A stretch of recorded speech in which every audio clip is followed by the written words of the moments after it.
Hey book nerds, welcome to my channel, dbooknerd. My name is Denise, and if you are already a subscriber, welcome back. If you have not subscribed, please subscribe, and welcome if this is your first time, and long time no see. So I've just been super busy, and so some of it's blessings because I think I've shared that I needed employment, so I have been getting more adjunct professor positions and contracts, and so I'm teaching more and doing all types of onboarding orientations and paperwork and having first time terms and all of that. So with all of that comes less time and also less time reading. But here we are. So I'm happy to be with you.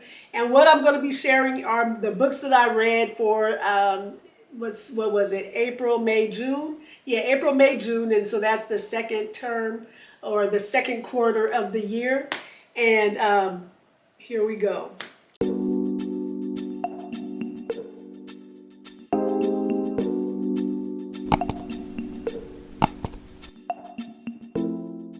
Okay, book nerds, welcome. And if you haven't subscribed, please subscribe to my channel. Please watch the entire video and hit like if you like this video. And I would love for you to comment with your thoughts. So today what I'm going to be sharing are the books that I read for the second quarter of the year, April, May, and June. And so what we have are 3 books for 3 months. Okay, so I'm just going to start with, let's see, I'm going to start with this one, The Kiss Countdown.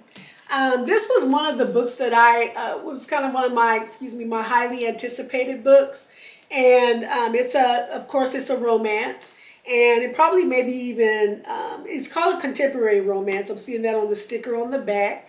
And this book really caught my eye because of the cover and because I like the African American love story. So I really, appreciated that. I saw things about it like on Goodreads and different places, good reviews and things like that. So I'm just going to read the top really quick and then give my thoughts on the book. So the book at the top, it says on the back, a struggling event planner and a sinfully hot astronaut must decide if their fake relationship is worth a shot at happily ever after in this starry debut. So this is a debut, and this author is Etta Easton.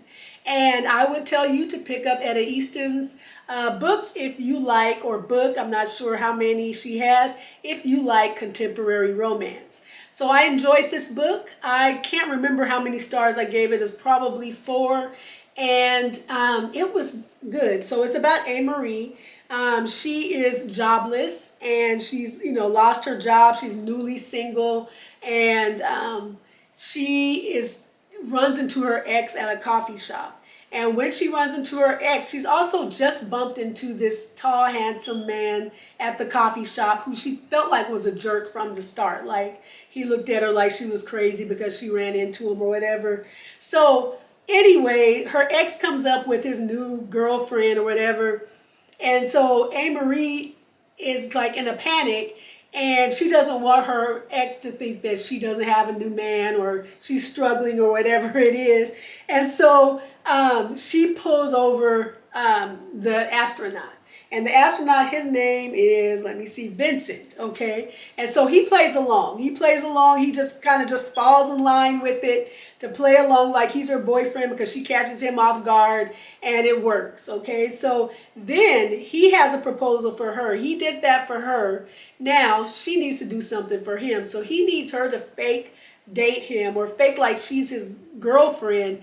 And it's for not just publicity, but it's more for his family because his mom is stressing about him being single, stressing about him being an astronaut, and worried about him doing these types of things where, he could get hurt and things like that. So he feels like if he has a girlfriend, that'll kind of take his mom off of worrying about him in that way and just being happy for him that he has a woman in his life. The cool thing is that A. Marie goes with him. Now I'm remembering the book as I'm talking. She goes with him with his family, and they go, I think they have like this family cabin, and he hasn't been there in a while. And so she gets to meet like his sister and other family members, and he kind of has a tense relationship with them, and she kind of maybe even brings them together. So it's kind of cool. So it's this fake dating, it's close proximity, it's a lot of things that I like in a romance, and it turns out super cute, super sweet, and I really liked it. Family complications, of course you have your love story, someone, Amory, or finding, out about herself, or growing, well, all of the good stuff that makes up a romance.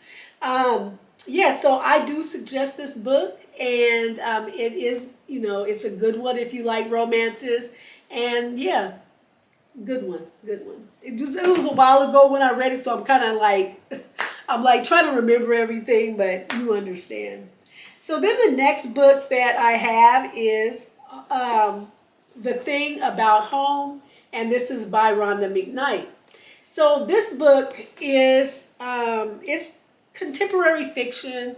It also could be deemed, it could be in the category Christian fiction. It's not heavy on the, it's not really preachy at all or anything. The people go to church and have a faith, but it's not real heavy on that, I would say, but just enough to, let you know. But it's also romance. So The Thing About Home, I keep saying this, but I had looked at some of the reviews for it, and people had said that, or somebody said it felt like a warm hug. And that is definitely what this book feels like. This book was right on time. It was based in, or it is based in South Carolina in the Low Country, and it is about Casey Black, also known as Casey B. She is a famous social media influencer, and her and her husband are about to renew their vows, of course, live streaming. And he stands her up. So of course, that just blows everything up. She's embarrassed. She does something on the camera that makes it even more embarrassing because she's so upset. And so her mom is her a manager, or a momager, and she's like hardcore momager. And Casey just feels like she needs to get away. Casey's dad died years ago, like when Casey was little, or before she was born, or something, before she was born. And so she never met her dad, but she also never met her dad's parents. Excuse our fire alarm that's still going off. Not our fire alarm, our smoke detector. We still haven't changed the battery. But anyway, so she never met his side of the family, and her mom never let her. And so Casey just went on an adventure and looked up the family, found the family, and she went from New York to South Carolina to meet this family. First of all, she wasn't even sure if the people that she found, like she did one of those ancestry searches or whatever. She wasn't even sure if the people that she had found are actually her family. But she gets there, she passes by something called Black River, and then she meets this guy, and I forgot where she met him at. His name is Nigel. And she asked him about, the family, and he doesn't give her any information. Well, anyway, she goes to the address that she found. It's on this huge farm. There's an elderly lady who she ends up calling Grandma, but before we get to that, she meets this older lady at that home or on the farm, and she says her name, and the woman immediately knows that's her granddaughter. And so she brings her in, and she meets all of her family. There's a lot of who they call the Blacks. And then Nigel pops up at the house, okay? So Nigel is a very close friend of the family. And anyway, so Casey is staying at this home. She's learning about her family. She's learning about her history. She's learning about the Low Country in South Carolina. She's learning how to cook. I mean, she's working on the farm and doing all these things, and also discovering other things about herself. And Nigel is a big part of this. And it's just a wonderful story. I shared on Facebook that it's kind of like, you feel like you're drinking some nice, freshly squeezed lemonade. You're eating, a good soul food dinner, I would say, collard greens, fried chicken, cornbread, some yams, and some homemade macaroni and cheese. That's what it feels like to me. It feels like a warm summer day, but not too hot, with a nice breeze. It feels like a cozy home. This is what this book is about, or feels like. It is The Thing About Home. Rhonda McKnight nailed it. Great book, great love story, great family story, great historical. It's not historical fiction in that it's not based on a real family, but it has a nice historical fiction feel. Just a great story about culture and everything. So I really enjoyed it, really a relaxing read. I took a long time to read this, and it wasn't because it was boring. It's just, it paced me like a nice small southern town. Like, I'm just taking my time. And so that's what this book did for me.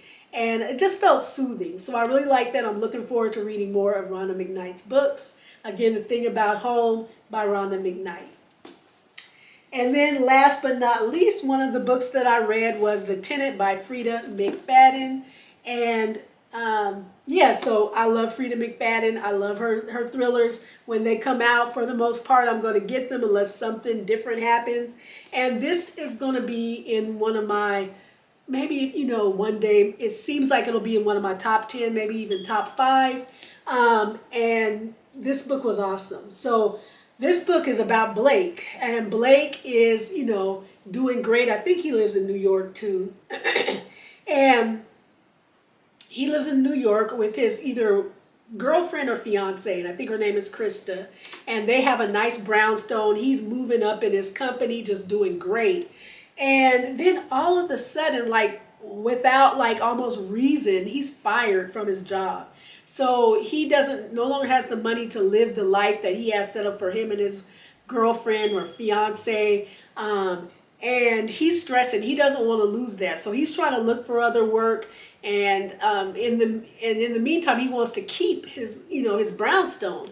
So what him and his girlfriend decide is that they're going to get a tenant, and they're going to rent out one of the rooms. So they go through the process of trying to find a tenant. They get a lot of wacky ones. I mean, just really strange. And then finally they get one that just seems so perfect. Her name is Whitney. Whitney is, I view her as younger. I don't know if the book said that or not. She works at a restaurant or cafe as a waitress or server, I should say. And they pick her. So it all seems like it's going to go great. They have the money to supplement the income, yada, yada, yada. And then guess what? In typical Frida McFadden fashion, everything goes crazy. So what starts happening? There's rotten food in the house, like hidden in places. There's little gnats or whatever, those little nasty fruit flies or whatever all around the house. Stuff is smelling. We don't understand why is this happening. Of course, we think it's the tenant. He thinks it's the tenant. It's causing stress between him and his fiance or girlfriend. His whole world is rocked. And so, of course, we're trying to find out who did it, why they did it, what's happening, and all of that. And this one has a good twist. This one is like one of my favorites. There's just one small part that wouldn't make this a 5 for me. And it's just that one thing at the end kind of fell flat, like there was no explanation or didn't quite go with some of the behavior that was happening. But you read the book. If you read it, let me know in the comments, okay? If you know at all what I'm talking about.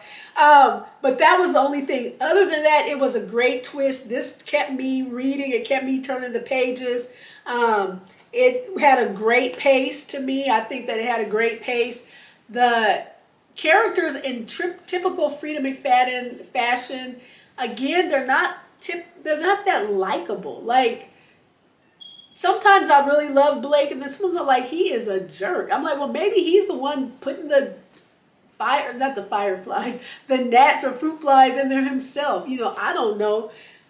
It was crazy. So this will take you for a great ride. I love this. The things that I like about it, again, are the twist.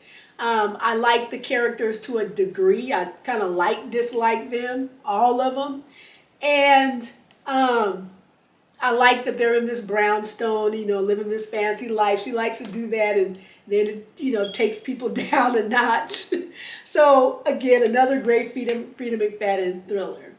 So those are the books that I read. 3 books, 3 months.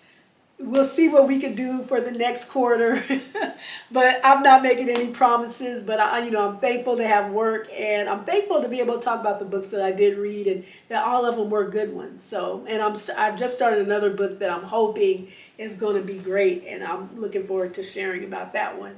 So that's all I have. Let me know what you read in the second quarter of the year, or let me know what you plan on reading for the third quarter. And if you read any of these books, let me know what you thought about them. With that, I hope you have a great day. Be blessed and be book nerdy.